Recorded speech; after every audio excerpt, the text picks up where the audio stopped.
Hand ছাড়া আমার ছোট্ট সংসারটাকে যেভাবে স্টেপ বাই স্টেপ সুন্দরভাবে গুছিয়ে রাখি, তাহলে চলো ভিডিওটা এখান থেকেই শুরু করছি।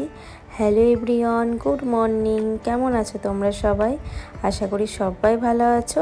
শিউলি লাইফস্টাইল ব্লগে আর একটা নতুন ভিডিওতে তোমাদের সবাইকে জানাই অনেক স্বাগত। এখন সকাল বেজে গেছে ওই 7টার। এখন তোমাদের সাথে নিয়ে ভিডিওটা শুরু করছি। আজ রোববার, তো রোববারের ছুটির দিনের একটা ব্লগ। তাহলে চলো তোমরা দেখতে থাকো, আশা করি তোমাদের অনেক ভালো লাগবে।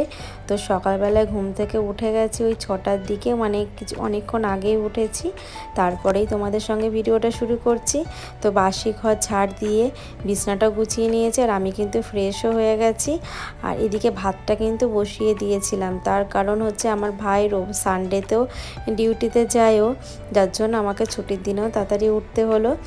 তো এদিকে ঘরটা মানে ঝাড় দিয়ে ঘরে বিছনা তুলে চলে আসলাম রান্নাঘরে। তো ভাতটা বসিয়ে দিয়েছি, তো ভাতটা হচ্ছে। আর এদিকে দেখো আমার সকালবেলায় যেটা রোজকারের ডিউটি, সেটা হচ্ছে রাতে যত বাসন থাকে সমস্ত বাসনগুলো আমি জল ঝরিয়ে নিয়ে এই যে সকালবেলায় বাস্কেটে ভরে দিই, তাহলে আমার অনেকটাই সুবিধা হয়ে যায়। কারণ একা হাতের সংসার, বুঝতেই পারছো।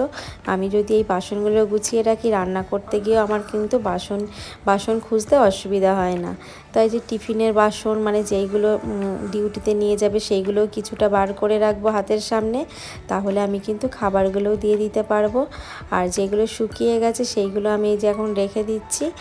আর যেগুলো মানে আমি কি বলতো, বাসি বাসনগুলো না, মানে রাতের বাসন আমি রাতেই মেজে রেখে দিই, যতই রাত করে ঘুমোই না কেন।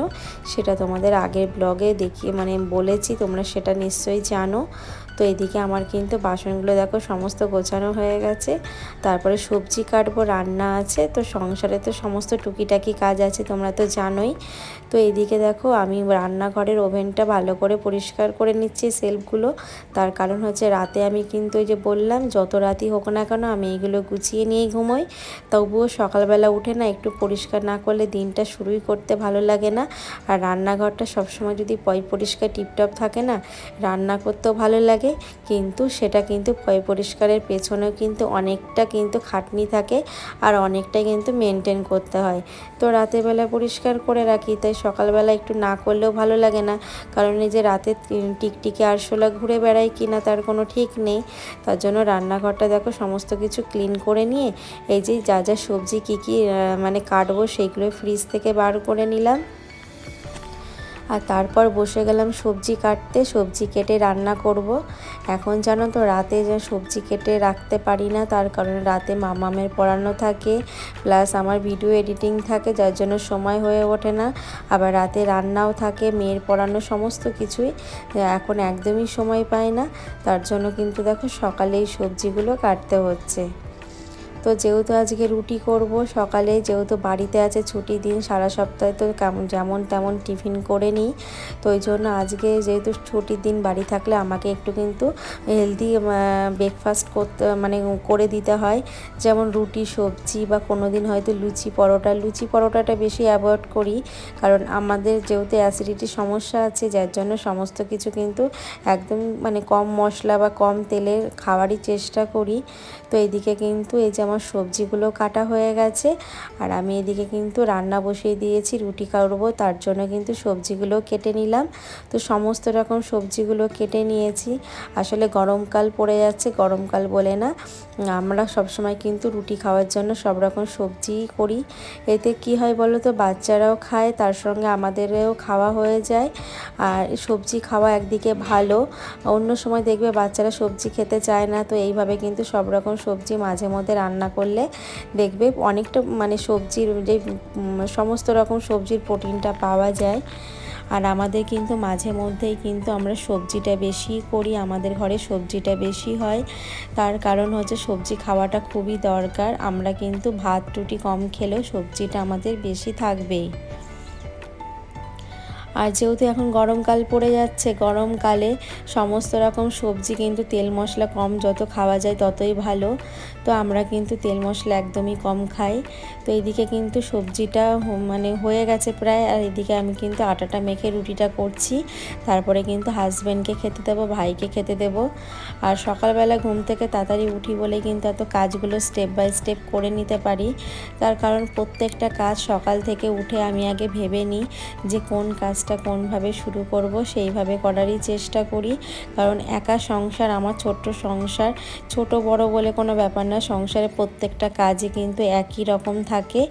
তো এইদিকে কিন্তু আমার এই যে রান্না মানে সকালের টিফিনটা কমপ্লিট, আর সকালের টিফিনটা হয়ে গেলে দুপুরের জন্য রান্না বসিয়ে দেবো, কারণ ভাই খেয়ে যাবে। তো তোমাদের আর মাঝে দেখানো হয়নি। এদিকে কিন্তু মাছ ভেজে মাছের ঝোলটা বসিয়ে দিয়েছি। সজনের ডাঁটা আলু দিয়ে মাছের ঝোল পাতলা, কারণ গরমকাল চলে এসেছে।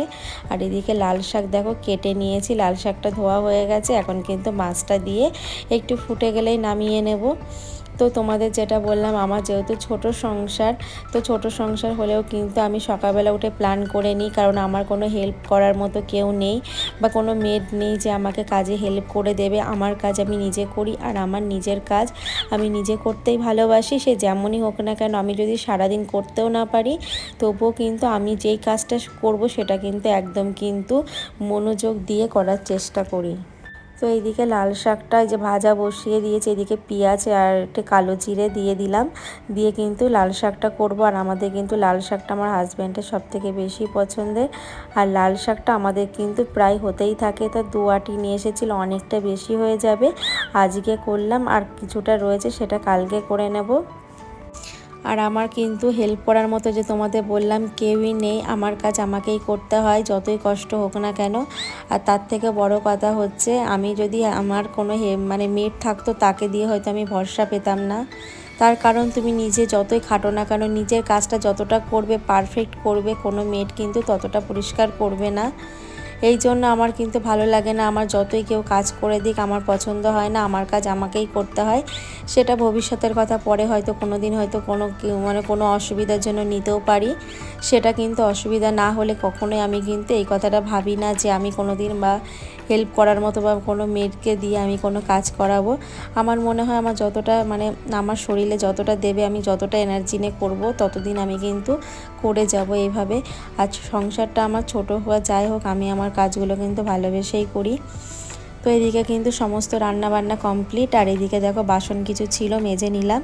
আর আমি বেশি একটা বেসিংয়ে বাসন রাখি না, তার কারণ হচ্ছে আমি যখন রান্না করি বা কাজ করি ততক্ষণ যা বাসন জমে সেইগুলো আমি কিন্তু এইভাবে পরিষ্কার করে নিই, করে জায়গাটা একদম ফাঁকা করে দিই। তো লাস্টে কিন্তু এই যে কড়াইটা ছিল আর তার সঙ্গে 2-1টা বাসন ছিল, সেটাও পরিষ্কার করে নিলাম। আর কিছুটা জলের বোতল দেখতেই পারলে ভরে নিলাম। আর এই দিকে কিন্তু এই যে আমি এবার রান্নাঘরটা ক্লিন করছি। তো আমাকে অনেক বন্ধুরা আমাকে কমেন্ট করো, দিদিভাই তোমার রান্নাঘরটা সত্যি খুব সুন্দর, অনেক বড় রান্নাঘর। তাই হ্যাঁ, আমি বলছি দিদিভাই আমার রান্নাঘরটা সত্যি সুন্দর, অনেক বড়। আর এই বড়োর পেছনেও কিন্তু অনেক কষ্টের ভূমিকা আছে, বলে না কষ্ট না করলে কেষ্ট মেলে না। তো অনেক কষ্ট করে কিন্তু এই জায়গায় আজ এসেছি, মানে এই জায়গায় আসতে পেরেছি। আর রান্নাঘর ছোট হোক বা বড় হোক, রান্নাঘরটা সবার কাছে প্রিয়, কারণ আমাদের 24 ঘন্টার মধ্যে বেশিরভাগই কিন্তু আমাদের রান্নাঘরটাই কাটে। আর রান্নাঘরটা পরিষ্কার পেছনে তোমরা দেখতেই পাচ্ছ আমার কতটা পরিশ্রম থাকে, তো কতটা মেনটেন করি বলেই কিন্তু রান্নাঘরটা এত সুন্দর লাগে দেখতে। তো আমি এইভাবেই কিন্তু মেনটেন করি, সমস্ত দিক আমার ক্লিন করি। আর আমার যতই দেরি হোক না কেন, আমি রান্নাঘরের পেছনে অন্তত আমার 15 থেকে 20 মিনিট তো আমার লাগবেই রান্নাঘর পরিষ্কার করতে। তো সমস্ত রকম রান্নাঘরের মধ্যে ক্লিন করে দেখো কিছু জামা কাপড় ছিল ভাই রেখে গেছিলো, তো সেইগুলো এখন আমি এই যে ধুয়ে দিলাম, ধুয়ে মেলে দিলাম ব্যালকনিতে। আর সত্যি কথা বলতে ব্যালকনিতে যা রোদ, আমার কিন্তু ছাদে এখন যেতে হয় না, কারণ এই ব্যালকনি রোদে জামা কাপড় শুকিয়েই যায়। তো জামা কাপড় তো কাচা হয়ে গেছে, আর এদিকে ঘরটাও মুছে নেব। আর আমার কিছু জামা কাপড় ভেজানোও আছে, সেইগুলোও কেচে দেব। তো ফাইনালি বন্ধুরা দেখো ঘরটা মুছে স্নান করে চলে আসলাম। এখানে এসে যে মাম্মাম স্কুলে কালকে গেছিলো, সেই স্কুলের ড্রেসগুলো আমি এই যে ধুয়ে দিয়েছি। সত্যি কথা বলতে যতবার আমি কাজ করি না কেন সারাদিনে আমার 1বার থেকে 2বার মানে জামা কাপড় কাচতেই হয়। আর এখন মাম্মামকেও স্নান করিয়ে দেবো। তাহলে চলো বন্ধুরা আর বেশি কথা বাড়াবো না, ভিডিওটা এখানেই শেষ করছি। তোমাদের যদি ভালো লেগে থাকে অবশ্যই লাইক কমেন্ট করো। ভালো থেকো সবাই, সুস্থ থেকো, টাটা বাই।